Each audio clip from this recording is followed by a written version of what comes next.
आज मेरा लेक्चर जिस का टॉपिक जो है वो है इंटरनेट पर HTTP रिक्वेस्ट भेजना और HTTP रिस्पॉन्स वसूल करना। अच्छा, ये हम पहले देखते हैं कि ये www या W3 जिसे भी कहा जाता है, इसके अलावा वर्ल्ड वाइड वेब कहा जाता है, ये क्या है? ये बेसिकली इंटरनेट पर इंफॉर्मेशन सिस्टम है जो हाइपर टेक्स्ट लिंक के जरिए एक दस्तावेज को दूसरी दस्तावेज के साथ लिंक करने की इजाजत देता है डेवलपर को, और बाद में जब वो एक वेबसाइट की सूरत इख्तियार करती है तो उसके बाद जो सारफ उसे देखता है तो उसे वो इस काबिल होता है कि जब वो एक पेज पर जाता है तो उसमें जो लिंक दिया होता है वो क्या होता है, उसको जब वो क्लिक करता है तो वो दूसरी दस्तावेज पर चला जाता है, यानी कि दूसरे पेज पर चला जाता है। ये तो होगी www यानी वर्ल्ड वाइड वेब हो गई। अच्छा, इसके बाद हम बात करेंगे ये किसने इंट्रोड्यूस करवाई। इसे सर टिमोथी जॉन बर्नर-ली, नाम बहुत मुश्किल है तो आइए हम आसान कर लेते हैं। टिम बर्नर-ली ने इसे 1989 में इंट्रोड्यूस करवाया। कहाँ इंट्रोड्यूस करवाया? ये एक यूरोपीय न्यूक्लियर तहकीकी अदारा है जिसे हम सन के नाम से जानते हैं। पाकिस्तान जो हमारा मुल्क है ये भी इसका एसोसिएट मेंबर है, यानी कि मुआवन रुकन है। तो इसमें एक उस दौर में साइंसदानों को इंफॉर्मेशन शेयर करने की ज़रूरत पड़ी, तो उस वक्त कोई मेथड नहीं था या ऐसा कोई प्रोग्राम या ऐसा कोई भी कोई सहूलत नहीं थी कि जिसको इस्तेमाल करते हुए इंफॉर्मेशन एक दूसरे के साथ शेयर कर सकें। तो इस वजह से कहा जाता है कि ज़रूरत जो है वो ईजाद की माँ है।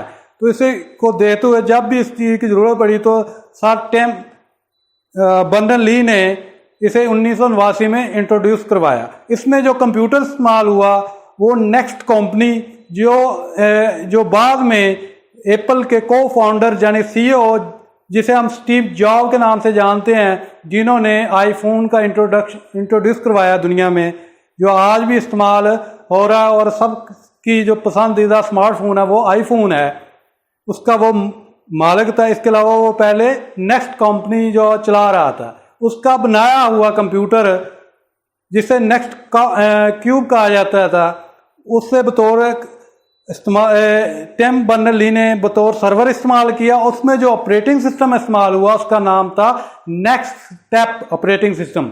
नेक्स्ट ऑपरेटिंग सिस्टम को आप देख सकते हैं, अगर आईफोन इस्तेमाल कर रहे हैं या आपके दोस्त के पास आईफोन है, उसमें जो ऑपरेटिंग सिस्टम iOS इस्तेमाल हो रहा है वो एडवांस वर्जन है नेक्स्ट स्टेप का।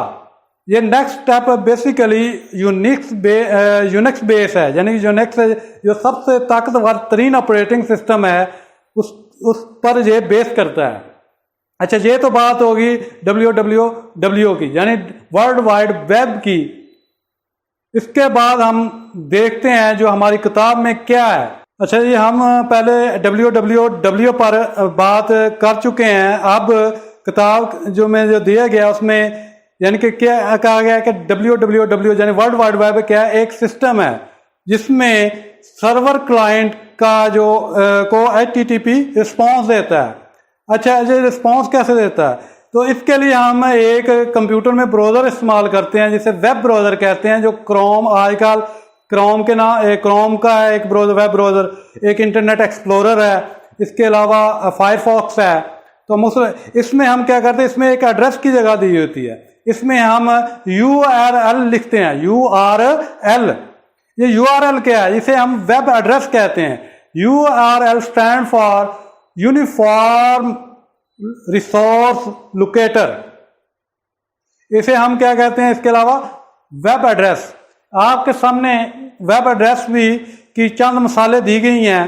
तो वेब एड्रेस किस चीज़ पर? इसमें पहले HTTP लगता है। हम जो हमारा टॉपिक है क्या है? कि इंटरनेट पर HTTP रिक्वेस्ट भेजना और HTTP रिस्पॉन्स वसूल करना। तो पहले कौन सा प्रोटोकॉल है, उसके बाद डबल स्लैश है, उसके बाद कॉलन है, उसके बाद www लिखा हुआ है, यानी कि W3 वर्ल्ड वाइड वेब, ये क्या, ये सब डोमेन है। उसके बाद वेबसाइट का नाम है जिसे हम डोमेन कहते हैं। इसके बाद डॉट है, डॉट के बाद एक्सटेंशन है।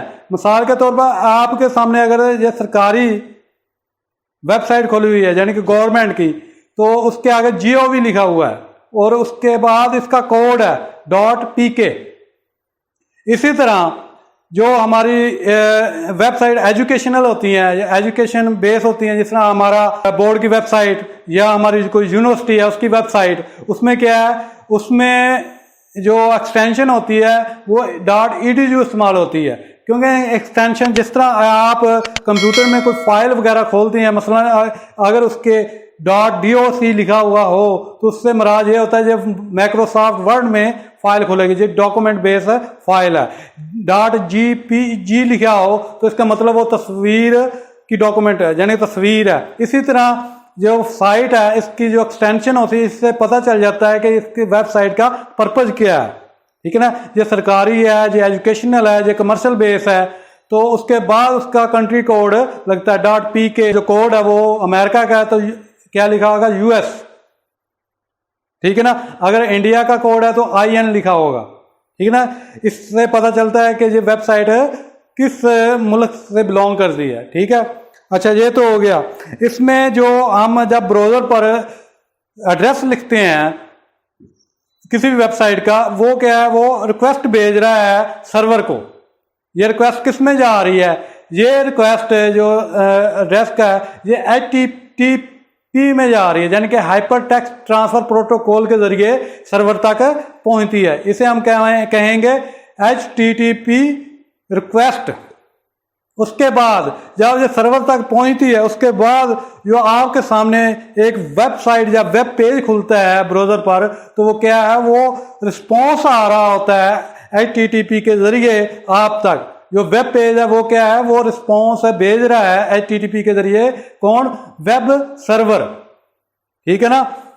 तो ये हो गया रिस्पॉन्स। इसके अलावा HTTP के प्रोटोकॉल के जरिए जो आपके सामने पेज खुल रहा है, इसमें आप वीडियो, तस्वीर, टेक्स्ट वगैरह यानी मतन देख सकते हैं।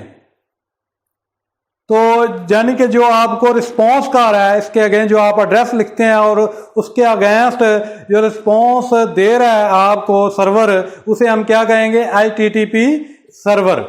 IP एड्रेस, IP एड्रेस क्या है, इंटरनेट प्रोटोकॉल एड्रेस।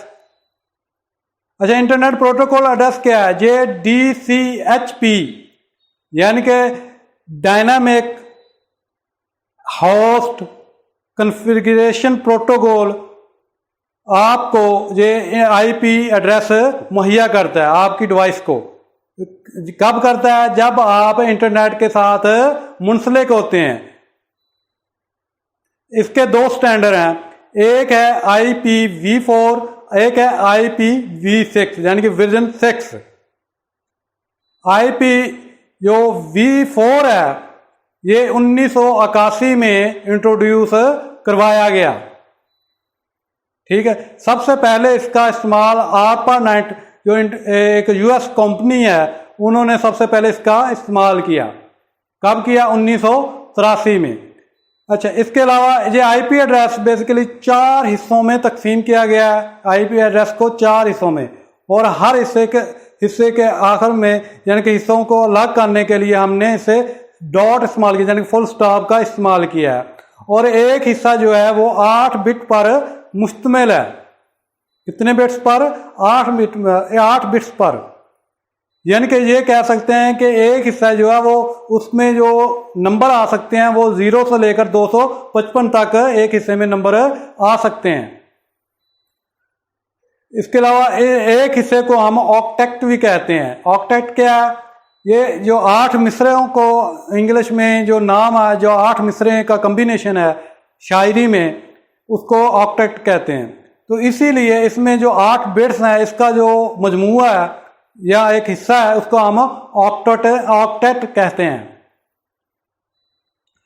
टोटल जो आईपी एड्रेस है वो 32 बिट्स का होता है, यानी 4 बाइट पर मुश्तमिल होता है। आईपी जो V4 है, इसे तकरीबन 4.3 बिलियन यूज़र इस्तेमाल कर सकते हैं। इससे अगर ज़ायद यूज़र इंटरनेट को इस्तेमाल करेंगे तो IPv4 का इस्तेमाल नामुमकिन हो जाएगा, यानी कि लिमिट इसकी कितनी है, 4.3। इसके अलावा इसकी जो क्लासेस हैं, इसकी क्लासिफिकेशन की गई है। इसे 5 क्लासेस में तकसीम किया गया है। Class A, class B, class C, class D और क्लास E में। तो पहली 3 क्लासेज हैं वो ब्रॉडकास्ट के लिए इस्तेमाल होती हैं। जो क्लास D है वो इस्तेमाल होती है मल्टीकास्ट के लिए, और जो क्लास E है उसका वो इस्तेमाल नहीं होती। अगर वो इस्तेमाल होती है तो जो रिसर्चर है उसे वो इस्तेमाल करते हैं। IPv6 यानी कि इंटरनेट प्रोटोकॉल वर्जन 6, इसे इंटरनेट इंजीनियरिंग टास्क फोर्स ने तैयार बनाया, और इसका जो ड्राफ्ट है वो 1998 में तैयार हुआ और 2017 में इसका इंटरनेट स्टैंडर्ड बना। अच्छा, ये हेक्साडेसिमल नंबर पर मुश्तमिल होता है, यानी कि कहने के बाद ये 8 हिस्सों में तकसीम इसे किया गया एक आईपी एड्रेस को, और इसको अलहदा रखा, हर ग्रुप को अलहदा रखने के लिए कॉलन का इस्तेमाल किया गया है। ठीक है ना, कॉलन का इस्तेमाल किया गया है। सामने आपके कॉलन क्या है। अच्छा, इसके बाद ये 16 एक जो हिस्सा है वो 16 बिट्स पर मुश्तमिल है। कितनी बिट्स पर? 16 बिट्स पर। और टोटल कितनी बिट्स बनती हैं एक आईपी एड्रेस की? 128। अच्छा, इसे कितने यूजर इस्तेमाल कर सकते हैं? तो आप 2 की ताकत 128 लिखें तो आपको पता चल जाएगा कि कितने यूजर इसे इस्तेमाल कर सकते हैं। इसी के साथ ये मेरा लेक्चर ख़त्म हुआ। देखने का शुक्रिया। अगर किसी चीज़ की समझ नहीं आई तो कमेंट्स लाजमी कीजिएगा। अगर आपको मेरा लेक्चर पसंद आया तो लाइक लाजमी कीजिएगा।